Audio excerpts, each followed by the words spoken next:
I'm Storm Team 2 meteorologist Dan Russell here with a special forecast and track of course, Major Hurricane Milton. We've been tracking Milton only for a couple of days. It really came out of nowhere, and it was one of the most rapid, intensifying storms that we have ever seen here in the Atlantic Basin just yesterday, and we're still tracking this monster.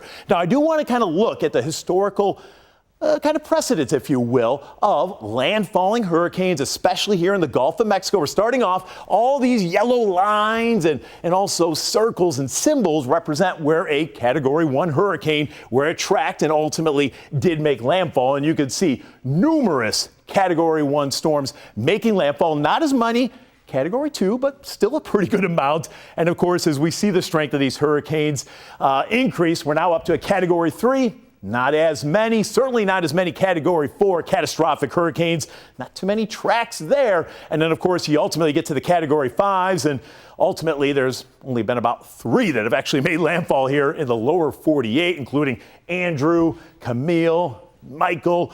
The one thing, though, that I really want to show you is not where a Category 4 or 5 or any particular storm made landfall. It's where we haven't seen any landfalls. And of course, that is right there. Notice no symbols here. And that, of course, right there is Tampa Bay.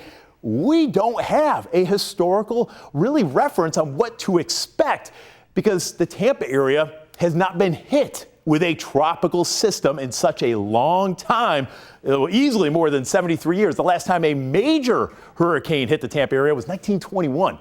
That's more than a century ago. So again, we really don't have that historical reference on what to expect, other than just the fact that this is a monster of a storm. The latest, again, it did weaken a bit. It went through what we call an eye wall replacement cycle. What ends up happening, you have these storms that are so strong, it's hard to maintain that level of strength. It's just simple physics. The storms will kind of recycle themselves to allow them to stay ultimately at that strength. And that's what we saw today. It was weaker earlier. It was a Category 4. It went through that eye wall replacement cycle. Now we have a very well-defined eye. You're going to see here momentarily. And that's why Milton, it is breathing again. And that's why it has strength to back up to that Category 5 status, at least for now. And here is that close look. I mean, look at that symmetry there. You got a perfect circle of an eye, a perfect circle of a storm. Very symmetrical storm. And that goes to show you this is a very healthy system. We at the lower levels of the atmosphere. This is where you have air moving towards the middle of the storm. That's those surface winds, those intense surface winds. And as you get closer to the center, of course, that's where you have the highest winds. Once those winds get to the center of the storm, they got to go somewhere. That's where they go upwards, way up into the atmosphere. That's what helps create that stadium effect of the eye wall. You may have seen some footage of this, of the storm hunters traveling through the hurricane. When they come out, again, it looks like a stadium effect when you see that eye. Well, right now, so far, a very symmetrical, of course, a monster of a storm. However, as I do expand out, one thing I want to show you, and this is the kind of thing we look at, hints of what's to come.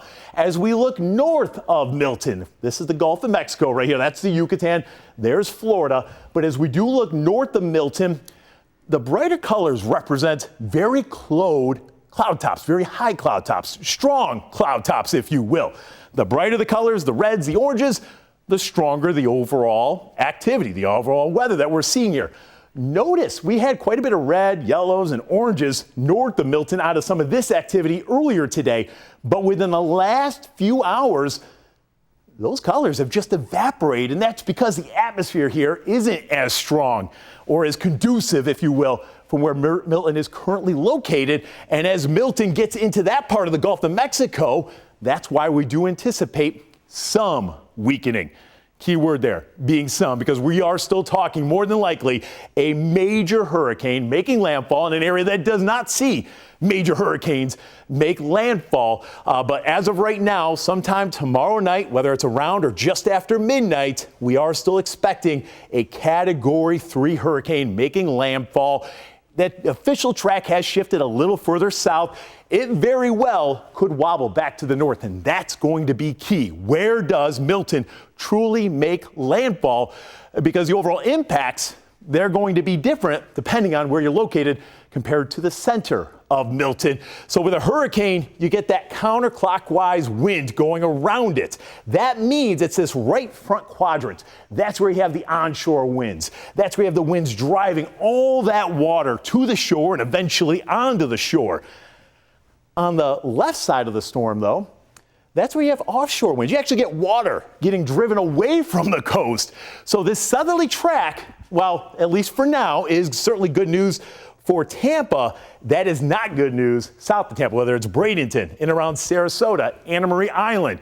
Those are the potential areas that are going to just get catastrophic devastation, more than likely, heading into tomorrow night. And this track still may wobble a little bit to the north or to the south. Again, here we are about 6:30 tomorrow evening. Now we have the outer bands of the eye wall beginning to brush that Florida coast, making landfall roughly around midnight tomorrow night, making its way right along the I-4 corridor, right over Orlando. It's still looking as though it's going to still be at hurricane strength, and eventually making its way back out into the Atlantic, reemerging into the Atlantic Ocean Thursday morning, and eventually further out into the Atlantic as we go through the day on Thursday. As far as storm surge, and again, this is the one thing that really is why we have all those evacuation orders in place.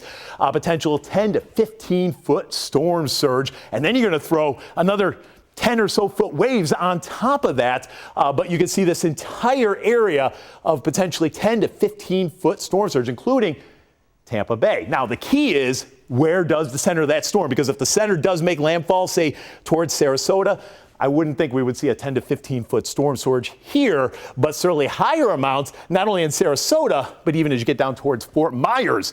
If that southerly track does hold, we'll see even higher storm surge amounts as you get into portions of southern Florida. And then when all's said and done, we're not done with the hurricane season yet. Of course, here we are taking a look at the climatology, and here we are right here. We're still trending downwards, but we still got about another month to a month and a half where potentially we're going to be watching the tropics.